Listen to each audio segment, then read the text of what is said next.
Welcome back to another episode of 40 Facts About the 40K Universe. I am your host, Gershwin, and you are watching One Mind Syndicate. Today we continue talking about the arbitrators as we get into the Divisio Immoralis. We're going to give you a quick synopsis of what an arbitrator is, and then we're going to jump into this specialized unit. With that said, let's get into 40 facts on the Divisio Immoralis. Something festers in the fabric of the Calixtus sector, something that eats away at its foundations, deceives its people, and gnaws at its sanctity. While some in high authority scorn such melodramatic conclusions, there are others who have the foresight and the will to confront this parasite of heresy and rip it out of the body of the population.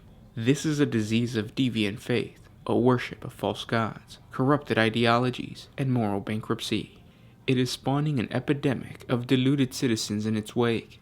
It is these citizens who are the malignant flesh of this disease, and it is this flesh that must be cut out. Such is the thesis of Senior Arbiter K. Drusel, who, with the approval of the Lord Sector himself, created the Divisio Immoralis. The Divisio Immoralis is a special task force of Adeptus Arbites created to combat the growing cultists and degenerates of the Calixtus sector. The Divisio is the child of Drusel's vision and obsession, and this task force of the Calixtus Adeptus Arbites all look to the gray-haired veteran as their mentor and leader. Drusel believes with total conviction that the rise in cult activity and the numbers of those turning against the Imperial Creed and Imperial law in recent history is no accident. Somewhere behind the scenes, a dreaded purpose pulls the strings to propel the sector towards some terrible, dark future. Authorized and smiled on by the Lord Marshal it may be, but the Divisio has its opponents, and they are all powerful. Some arbitrators within the sector see the Divisio Immoralis as a needless oddity at best, and a product of the burnt-out veteran Drusel's paranoia at worst. A few see it as a deliberate overstepping of concerns that rightfully are the sole province of the Ordo Hereticus and the Adeptus Ministorum. Just one more avenue by which the Lord Sector hopes to consolidate his power over the entire region. As a result, many shield their most capable and talented officers from transfer to the task force, and Drusel must make do with what she can get: oddballs, burnouts, and occasional promising novice. The Inquisition, for their part, has indulged the Divisio's existence, at least for now. The Divisio Immoralis is comparably small, and its senior officer is held in barely veiled contempt by the Adeptus Arbites across the Calixtus sector, does not detract them from their fierce dedication to their appointed task. In the absence of the best trained staff, Drusel has selected those who share her obsession. Though they may not be the toughest or most promising arbitrators, most of her wardens fully believe in their commander and are incredibly dedicated to the task that has fallen to them.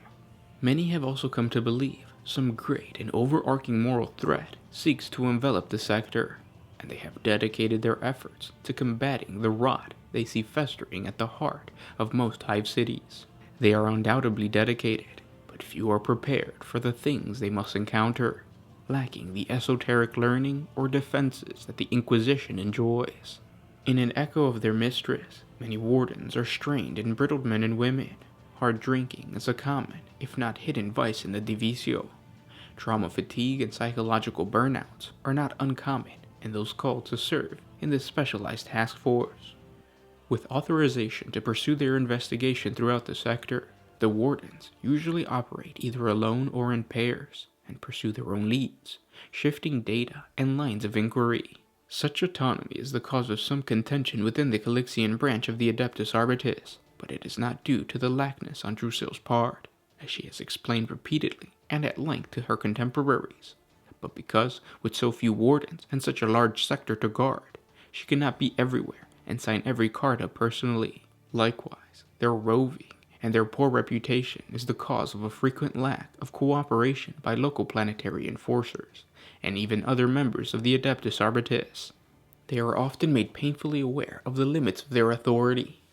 This friction can manifest in ways ranging from a simple denial of resources, or by hamstring the wardens with red tape, to the recent unfortunate disappearance of several wardens looking into the affairs of the Solix Tech sect.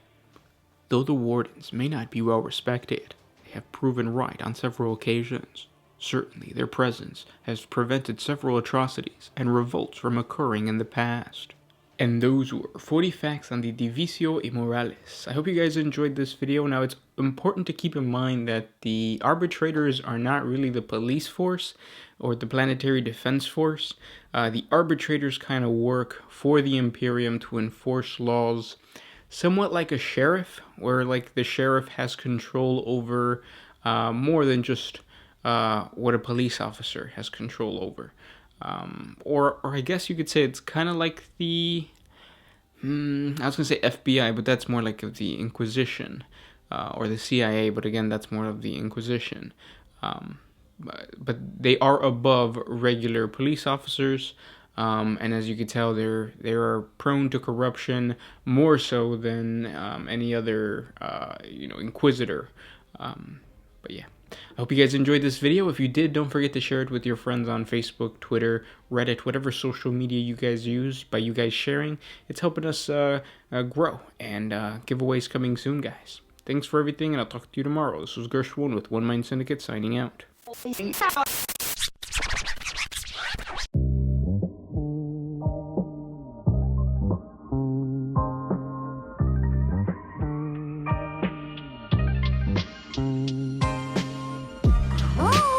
To put my freedom first in any situation. I knew I never had that much to lose.